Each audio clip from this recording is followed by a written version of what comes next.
Aí, José. Olha lá a mãozinha dele. Glória. Aleluia. Está concentrado? Misericórdia. Então você vai me pregar. Porque você está para ouvir. Não. Estou ligado aqui é Jesus. Nós somos simplesmente um servo, vaso nas mãos do oleiro. Irmãos, hoje nós iremos tratar algo acerca que fica lá em 1 João, capítulo 3, né? A gente foi lá no capítulo 1, no capítulo 2, e nós paramos praticamente no 3, né? Mas eu queria só relembrar aos irmãos que as cartas, eu aprendi algo esses dias, que a igreja de fato sempre teve problema. Sempre teve problemas. Seja nos séculos de hoje, seja no século 90, seja 2000 anos atrás, seja o que for, sempre teve problema. E eu aprendi algo que justamente é isso. As cartas elas tratavam também de problemas. Se não tivesse problema, o apóstolo Paulo não mandaria a carta para resolver alguns problemas. Se não tivesse problema, João não tinha mandado carta para resolver alguns problemas. Então, desde o tempo passado, séculos passados, muito obrigado, sempre teve problema. Então, essa carta é para resolver sim alguns problemas com a igreja, Isaac. Encosta a cabeça não, senão esse friozinho. Encosta, senão esse friozinho vai ser dorme. Então a igreja sempre teve problema. Então, João vai tratar com alguns problemas, mas os problemas que João trata é trazendo a Bíblia, mostrando Jesus Cristo como Salvador, não pensamento humano, né? Que agora o problema de tratar a igreja é justamente isso, é criar coisas humanas. Mas Paulo sempre tratou, João sempre tratou, Tiago sempre tratou com a igreja, né? Timóteo sempre tratou com a igreja de forma assim, biblicamente, mostrando que é Jesus, sem precisar de muito enfeite, sem precisar de muita coisa, muito blá blá blá. Então tratar a igreja sempre foi um relacionamento entre Paulo, João, Timóteo, Tiago, esses homens aí que sempre esteve na frente, né, da obra. Então sempre trataram, mas trataram mostrando Jesus Cristo de Nazaré. Até porque o que deixa a igreja de pé não adianta a gente trazer, né, algumas coisas que não convém, porque não há sustento em movimentos. O que há sustento é justamente o equilíbrio da palavra. Então, gente, se você não estiver baseado na palavra, não adianta trazer o que você quiser. Pode fazer o que quiser. É como o pastor Eliseu Rodrigues está dizendo, que agora tem a igreja unidos, né? A igreja, né, unidas, né? O negócio é essa igreja unida. A igreja é só para jovens. Não sabe não, né? Existe igreja só para jovens, onde ele se relaciona em um templo e ali, meu irmão, o negócio acontece. Mas aí entre aspas é até bom, porque o louvorzão acontece, aquela coisa gostosa, jovem vai vindo. O problema é que quando você vê os vídeos, você vê os caras com alargador, de boné, chorando. Então aí é onde está o problema. Se não tiver uma libertação profunda, restauração dentro para fora, não adianta. Agora, se a igreja estiver enchendo de jovem, muito jovem, está tendo restauração, libertação, coisas novas, aí sim, aí eu concordo. Aí, meu irmão, vamos para cima, vamos cair dentro. Nós estamos juntos nesse negócio, mas se não tiver, não adianta nada. Se não tiver 3 anos, 10 anos, hein, ué, e continuar assim, e aí, só da amada igreja capaz de Senhor, abra aí as vossas Bíblias. Está ligado também de Tiago. Não adianta, irmão.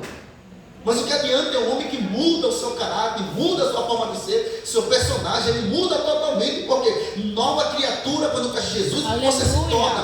Porque quem conhece a verdade vos liberta. Glória a Deus, aleluia. Então não adianta. Mas vamos lá, para ganharmos tempo, então, para entender a aplicação dessa mensagem. Porque a gente já leu, né, o contexto da casa. Né, José? Ou ele já está ligado já. Versículo 1. Vive com grande caridade, nos tem concedido, Pai, que fôssemos chamados filhos de Deus. Por isso o mundo não nos conhece, porque não conhece a Ele. Oh, glória! Então nós temos o privilégio de sermos chamados filhos de Deus. Ingrid, ser chamado filho de Deus é muito forte. E nós temos o privilégio, nós cristãos, temos o privilégio de ser chamados filhos de Deus. quão grande é o amor do nosso Senhor, nosso Pai, e nos chamar filhos de Deus, nos tornou filhos de Deus. Só que há uma dica, irmã Verônica, e é verdade, Cris, que todo mundo, quando você prega o Evangelho, você pode perceber, eu sou filho de Deus sim. Eu sou filho de quem? Se você pregar para alguém que não é crente, ele vai dizer, eu sou sim, sou filho de Deus. Quem disse que eu não sou filho de Deus? Sou filho de Abel? Sou filho do capeta? Realmente, quem não é filho de Deus, é filho de quem? É muito forte esse estudo que eu vou trazer hoje, e eu queria que já abrisse aí, por favor, para a gente entender. Romanos, por favor. Quem pode abrir Romanos? Capítulo 10 a 9. Romanos 8. Por favor, quem pode abrir Romanos 8?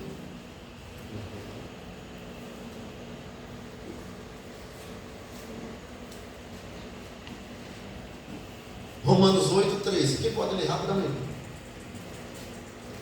Pode ficar de pé e ler, né? Quem achou, quem achou? Porque se vinde segundo a carne, haveis de morrer. Mas se pelo Espírito mortificares as obras do corpo, vivereis. Pode ler o resto, pode ler mais. Pois todos que são guiados pelo Espírito de Deus, esses são filhos de Deus. Peraí, como é? Todos que são o quê? Guiados pelo Espírito de Deus, esses são filhos de Deus. Então, todos que são guiados pelo Filho de Deus, né, pelo Espírito de Deus, esses são filhos De Deus. todos que são guiados.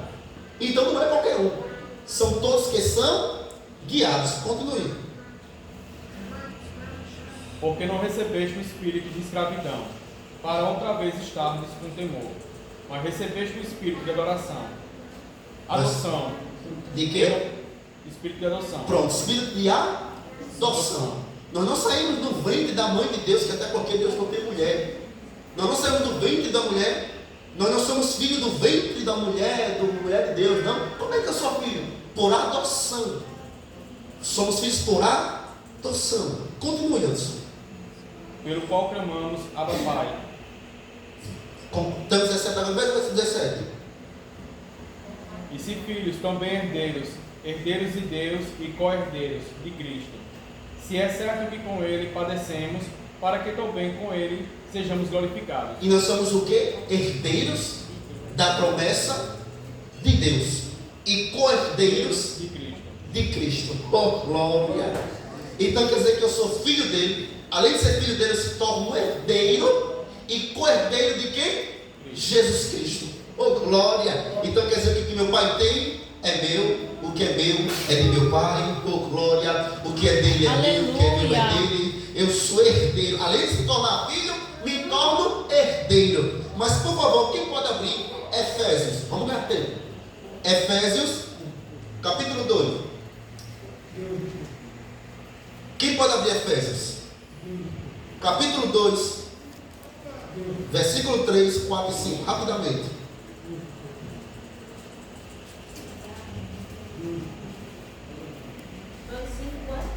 Efésios, isso, capítulo 2, versículo 5, deixa eu ver se é esse. É isso mesmo.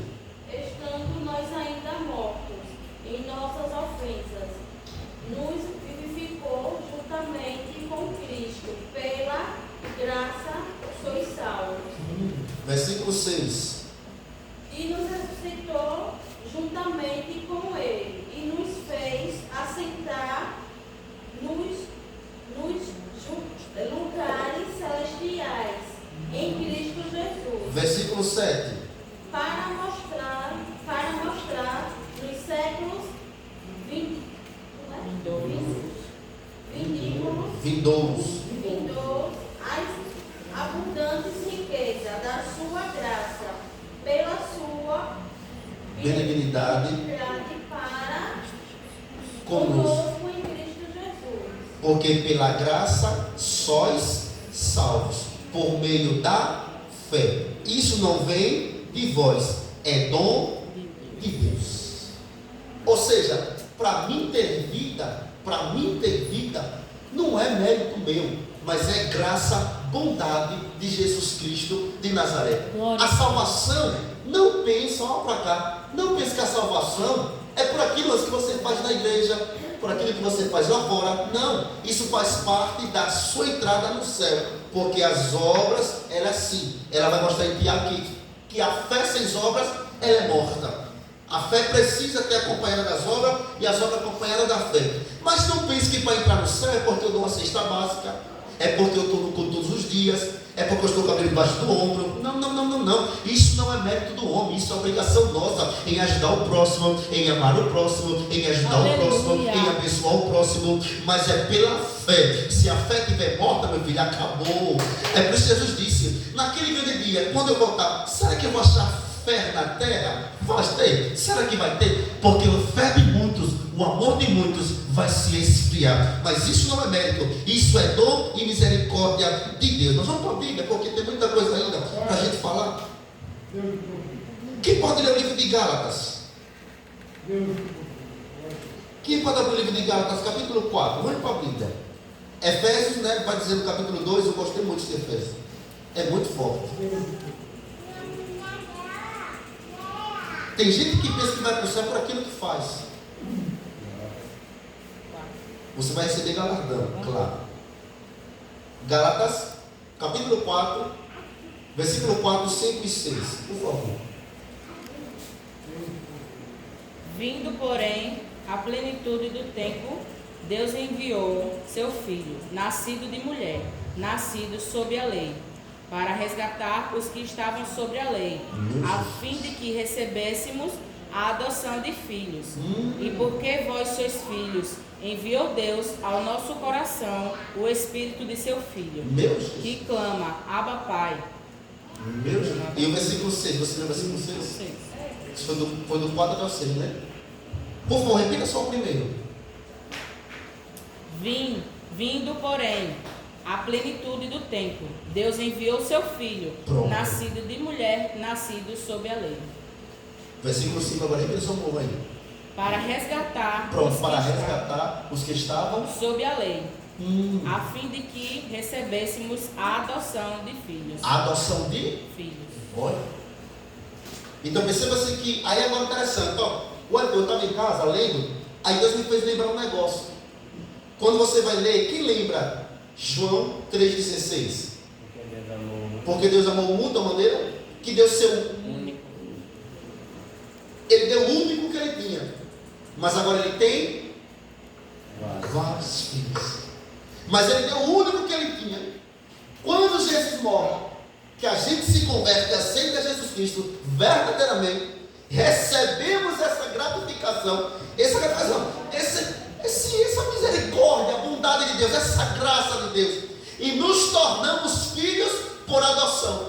Deus agora não tem só um, ele tem vários. Ele tem vários. Aleluia. Ele tem vários. Glória ele tem vários. Mas não é todos.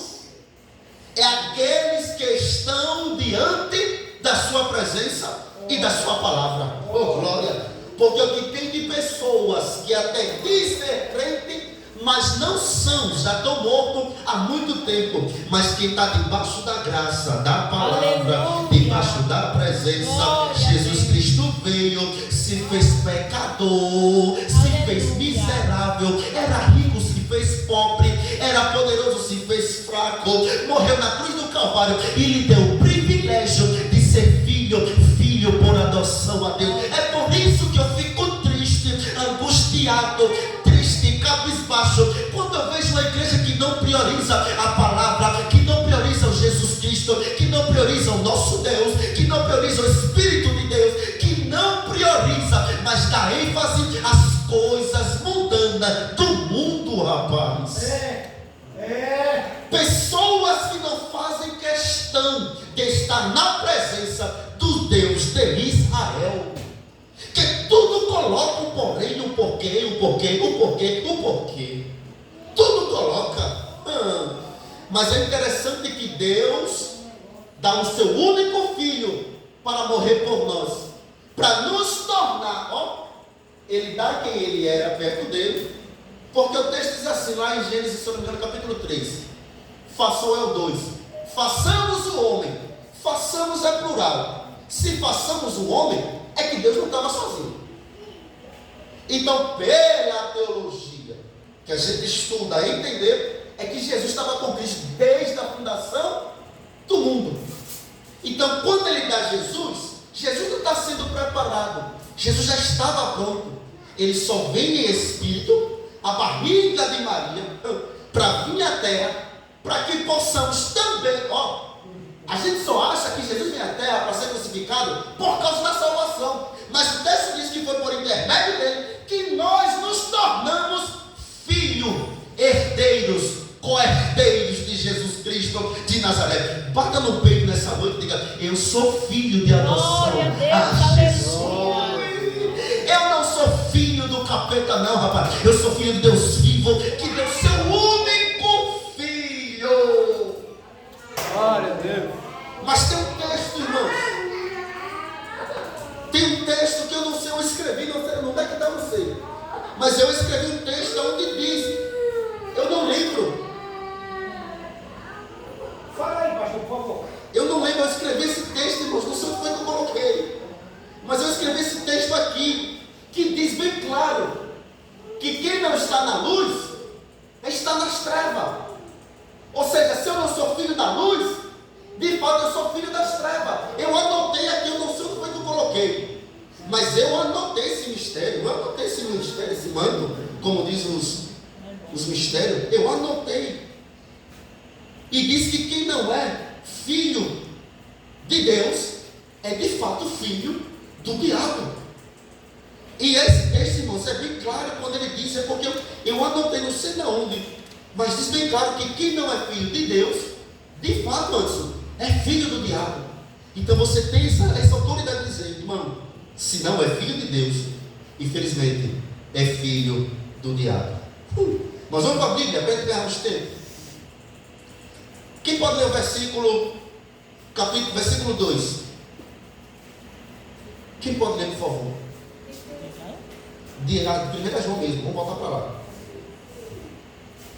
Amados, agora somos filhos de Deus, e ainda não é manifesto o que havemos de ser, mas sabemos que quando Ele se manifestar, seremos semelhantes a Ele, porque assim como é, veremos.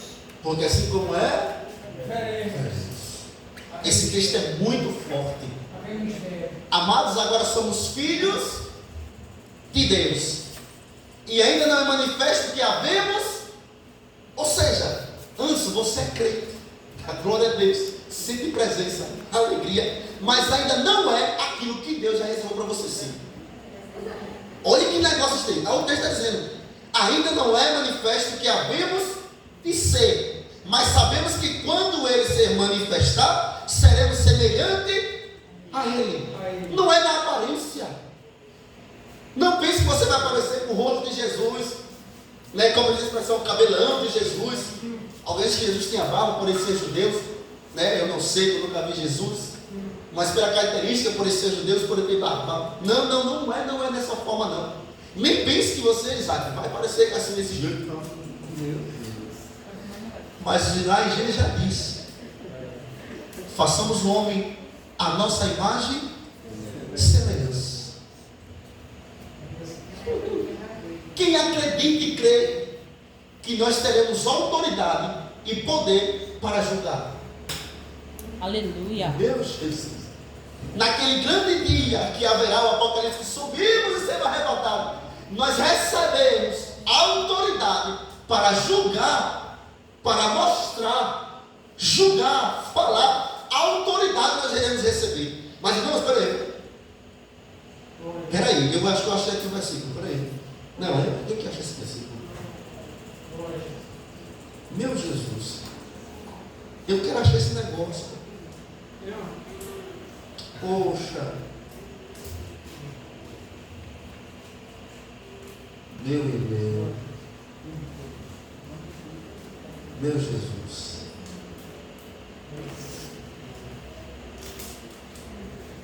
Achei não, deixa quieto.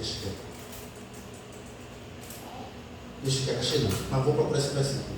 Está lá guardado. Nós lemos Efésios 1. A gente lê Efésios 1. Não. Deixa eu ver aqui. No capítulo 2. Eu tenho que achar esse versículo, porque eu estou entendendo o negócio. No capítulo 2.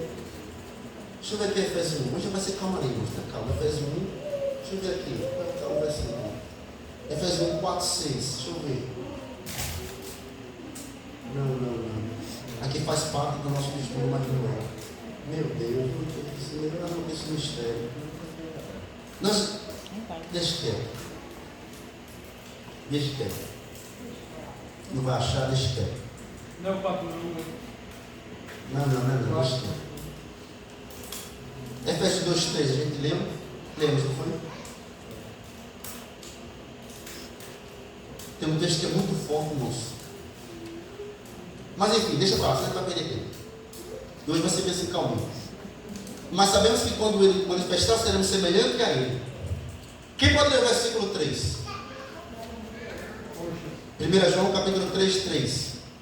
E qualquer que nele tem esta esperança, purifica a si mesmo, como também ele era puro. E qualquer que como é? Qualquer que quer? E qualquer que comete, e qualquer que nele tem essa esperança, purifica a si mesmo, Como também ele. é puro. Ou seja, não é de qualquer forma. Não, Não é de qualquer maneira. é um preço para isso. É por isso que para ser crente é difícil. Para ser cristão de verdade, isso aqui é doloroso. E qualquer que nele tem essa esperança, purifica-se a si mesmo, limpa-se a si mesmo, revela os seus pecados a si mesmo. Aleluia. Assim como ele também é puro. Porque para entrar no céu não entra pecado, não entra idolatria, não entra fofoca, não entra disse-me-disse, não entra ladainha, não entra e outra, não adianta nada. O pastor não é onisciente, onipotente, onipresente, mas ele é, e ele está vendo tudo, mesmo em casa, na faculdade, na escola, na rua, na igreja, ele vê tudo. Ele vê quando você tenta se limpar na faculdade, na escola, no trabalho, na igreja, na rua, em qualquer lugar, porque para entrar no céu não é de qualquer maneira. Glória a Deus, aleluia. Purifica-se mesmo. Teve alguém que teve a ousadia de me perguntar. Eu fui questionar uma pessoa, porque a pessoa via no pecado. Eu disse, rapaz, você tem que tomar vergonha. Você crente assim, e você não se ajeita. Aí a pessoa olhou para mim e disse, e aí que você nunca pecou? Nunca traiu crente depois de casa, depois de crente? Eu olhei para a cara dele e disse, se respeite, rapaz. Se respeite, porque quando eu conheço a verdade, verdadeiramente, a verdade me liberta. Ela entra por dentro, ela rói por dentro, ela causa impacto por dentro. Quando eu pensar em fazer, o Espírito diz, ei, você não pode, você não pode, você não pode. O Espírito Santo testifica, só cai se quiser, rapaz. Porque o Espírito Santo zoa, ele mostra, ele não, porque o Espírito de Deus não é de um espírito de temor, não, é de ousadia. Ele sabe quando você vai pecar, ele sabe quando você vai errar, ele mostra, porque o intuito de Deus não é ver você pecando, o intuito de Deus é te levar para o céu, oh glória, purificar os seus pecados, te dar força e te dar ânimo. 4, versículo 4. Qualquer que comete o pecado também comete iniquidade, porque o pecado é iniquidade. Porque o pecado é Iniquidade. Rapaz, é interessante que há uma diferença entre pecado e iniquidade. O contexto dá para mostrar isso. E eu fiquei encucado. Fiquei em casa estudando. Eu disse, irmã Val, eu disse, Jesus. O texto está dizendo que quem pratica pecado também pratica iniquidade. Então, pecado e iniquidade tem uma diferença. Aí eu fui entender o que era pecado. Eu fui trazer para o original, para o grego, né, que a gente tem que entender, e trazer para o hebraico. Aí pecado, no hebraico e no grego, significa aquele que erra o alvo.